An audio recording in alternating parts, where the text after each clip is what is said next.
नमस्कार बच्चों, MSTT की तरफ से मैं दीपा वाजपेयी प्रथम वर्ष में प्रवेश लेने वाले सभी छात्रों का स्वागत करती हूँ। सबसे पहले हम देखते हैं कि BA प्रथम वर्ष में हमारा पाठ्यक्रम क्या है। हिंदी साहित्य आप सभी को पता है कि दो भागों में विभक्त है, गद्य एवं काव्य। हिंदी साहित्य इन दो भागों में विभक्त है, गद्य एवं काव्य। तो हमारा प्रथम प्रश्न पत्र जो है वो प्राचीन एवं मध्ययुगीन काव्य, ठीक है। तो पहले प्रश्न पत्र में काव्य आता है जिसके अंतर्गत प्राचीन एवं मध्यकालीन काव्य यानी कि आदिकाल और भक्तिकाल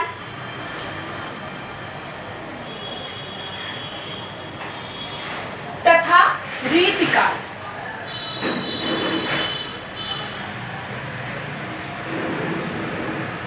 ये तीनों युग हमारे सम्मिलित हैं पाठ्यक्रम में। तो जैसा कि हम सभी जानते हैं कि हिंदी साहित्य को काल क्रमानुसार 4 भागों में बांटा गया है। पहला है वीर गाथा काल या आदिकाल, वीर गाथा काल या आदिकाल।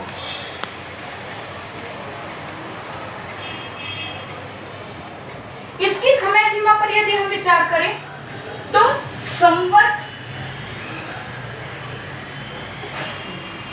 1050 से 1300 विक्रमी संवत, ये इसकी समय सीमा है। तो जो हमारे हिंदी साहित्य का पहला काल या वीर गाथा काल है वो हिंदी के आरंभिक स्वरूप का परिचय देता है।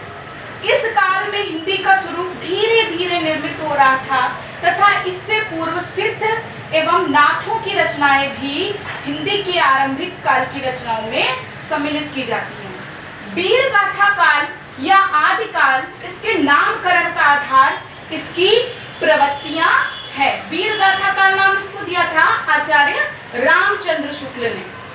क्यों? क्योंकि इस काल की रचनाओं में अपने स्वामी की वीरता की प्रशस्ति, युद्धों का वर्णन, नारी सौंदर्य का वर्णन, आश्रयदाताओं की प्रशंसा आदि प्रवृत्तियां दिखाई देती थी। तो वीर गाथा काल, जैसा कि नाम से स्पष्ट है कि इस काल की रचनाओं में युद्धों का बढ़ा चढ़ा करके वर्णन किया गया है। सभी कवि अपने आश्रयदाता राजाओं की वीरता को बढ़ा चढ़ाकर अतिशयोक्तिपूर्ण वर्णन से सिद्ध कर रहे थे। इसका दूसरा नाम आदिकाल जो है वो आचार्य हजारी प्रसाद द्विवेदी जी द्वारा दिया गया है। आदिकाल, आदिकाल अर्थात हिंदी का प्रारंभिक काल, आदि अर्थ प्रारंभ, शुरुआत। तो इस आधार पे ये दोनों ही नाम सर्वाधिक प्रचलित हैं इस काल के लिए। इसके अतिरिक्त राहुल सांस्कृत्यायन द्वारा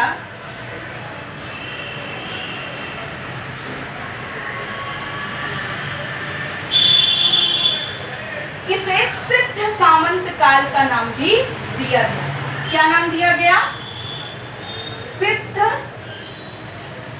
सामंत काल। इसके अतिरिक्त महावीर प्रसाद द्विवेदी जी द्वारा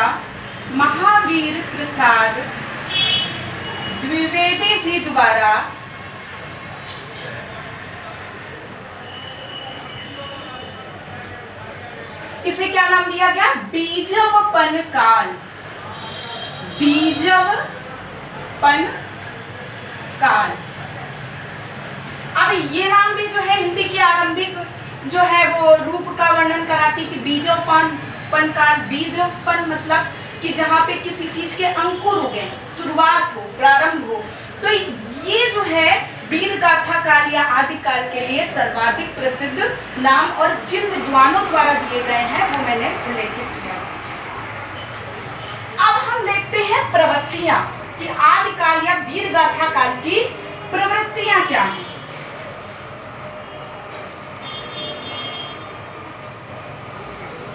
इस काल की सबसे पहली प्रवृत्ति थी वीरता परक रचनाओं की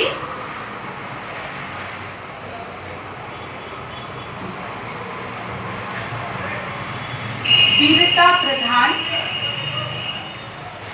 रचनाएं, यानी इस काल की अधिकांश रचनाएं जो है वो राजाओं से, उनके युद्धों से, उनके प्रेम प्रसंगों के कारण होने वाले युद्धों से संबंधित थी। नंबर 2, अपने आश्रय दाताओं के साहस की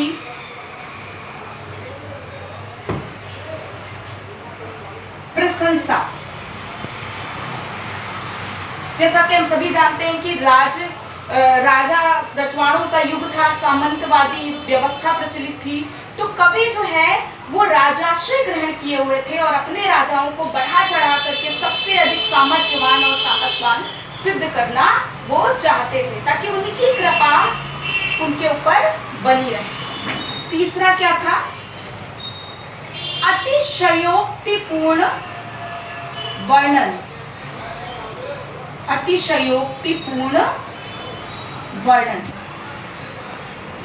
इस काल की रचनाओं में अतिशयोक्तिपूर्ण वर्णन हमें देखने को मिलता है कि सभी कवि अपने राजाओं को श्रेष्ठ सिद्ध करना चाहते थे, तो इसलिए वो अपने अपने राजाओं को सर्वाधिक सामर्थ्यवान और श्रेष्ठ सिद्ध करने का प्रयास करते रहते थे। नंबर 4, नारी सौंदर्य का वर्णन।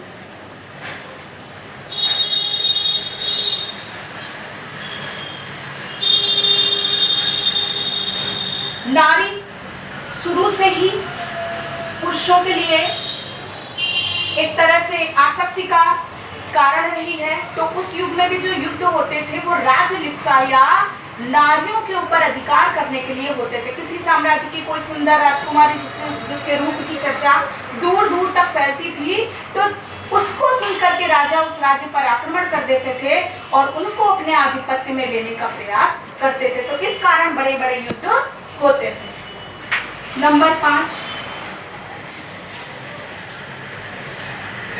कवियों द्वारा राजाश्रय।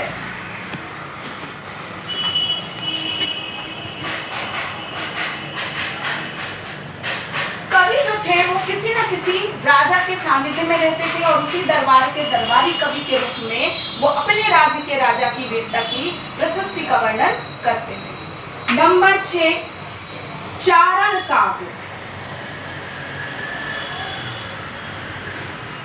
अब इस युग की रचनाओं में चारण काव्य का रूप हमें देखने को मिलता है, अर्थात जो राजा है वो गीतों के रूप में और तरह तरह के जो है वो बंदी जनों के रूप में, चारणों के रूप में राजाओं के राज्य में रहते थे और उसी रूप में उनके साहस की प्रशंसा करते हुए गीत अथवा कहानियां अथवा लोकगीत जो है वो गाया करते थे। नंबर 7, डिंगल एवं पिंगल भाषा का प्रयोग। डिंगल एवं पिंगल भाषा का प्रयोग। डिंगल एवं पिंगल भाषा, देखिए इस युग में भाषा के 2 रूप प्रचलित थे। एक जिसमें कि राजस्थानी मिश्रित ब्रज भाषा प्रयुक्त होती थी और ये ओजपूर्ण रचनाओं के लिए प्रयोग की जाती थी, इसको बोलते थे डिंगल। और भाषा का दूसरा रूप था जिसमें कि ब्रज भाषा और राजस्थानी का कोमल रूप जो है वो प्रचलित था, जो कि पिंगल भाषा के रूप में सामने आता है। अब इस युग के यदि हम कवियों को देखें और यदि हम इस युग के प्रमुख कवियों को देखें,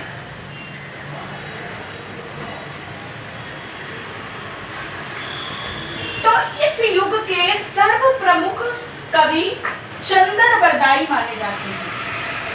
चंदर बरदाई,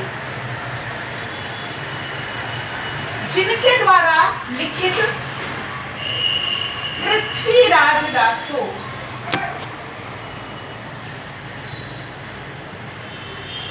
हिंदी का प्रथम महाकाव्य भी कहा जाता है।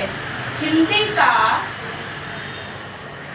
प्रथम महाकाव्य भी कहा जाता है।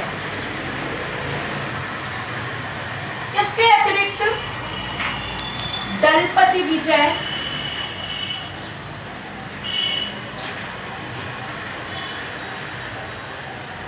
हुमान रासो, हुमान रासो, इसके अतिरिक्त वीरगाथा काल के कई कवि हैं, जिसमें वीरगाथा काल के कई कवि हैं। और इस युग की एक और प्रमुख विशेषता थी, वो थी रासो काव्य का निर्माण। रासो काव्य का निर्माण। अब हम कहें कि रासो क्या होता है, तो रासो शब्द जो है उसके विषय में पर्याप्त मत देखने को मिलते हैं। कुछ लोग बोलते हैं कि रासो का अर्थ है रासक अर्थात नाटक, कुछ लोग बोलते हैं कि रासो का अर्थ है राजसूर्य, और कुछ लोग रासो का अर्थ रास से भी लगाते हैं। इस युग की वीरता परक रचनाओं के लिए रासो शब्द का प्रयोग किया जाता है। अब इसमें बीसल देव रासो, पृथ्वीराज रासो, हुमान रासो आदि इस युग की प्रमुख रचनाएं कही जाती हैं। तो जैसा कि हमने देखा कि ये वीरगाथा काल के प्रमुख कवि, प्रमुख प्रवृत्तियां, इसका आपको समय सीमा भी बता दी गई है, और साथ ही किस किस विद्वान ने इसका नाम क्या रखा है और उस नाम के पीछे निहित कारण क्या है वो भी आपको समझा दिया गया है। ठीक है, तो ये युग हिंदी साहित्य को समझने के लिए उसकी पूर्व पीठिका के रूप में अत्यंत महत्वपूर्ण है। इसलिए जब तक हम वीरगाथा काल की प्रवृत्तियों को, इसके पीछे चले आ रहे भूमिका को नहीं समझेंगे, तब तक हम हिंदी साहित्य को समझने के रास्ते पर आगे नहीं बढ़ सकते। तो ये हिंदी का प्रारंभिक युग है, पहली बात। दूसरी बात, हिंदी की आरंभिक प्रवृत्तियां या हिंदी के प्रारंभिक रूप को समझने के लिए भी इस युग की रचनाओं को पढ़ना, इस युग के कवियों को देखना बहुत अधिक आवश्यक है। तो वीरगाथा काल या आदिकाल हिंदी का पहला युग है, और इसके बाद हिंदी का दूसरा युग प्रारंभ होता है, जो कि है पूर्व मध्यकाल या भक्तिकाल, जिसके बारे में मैं आपको अपने दूसरे वीडियो में बताऊंगी। धन्यवाद।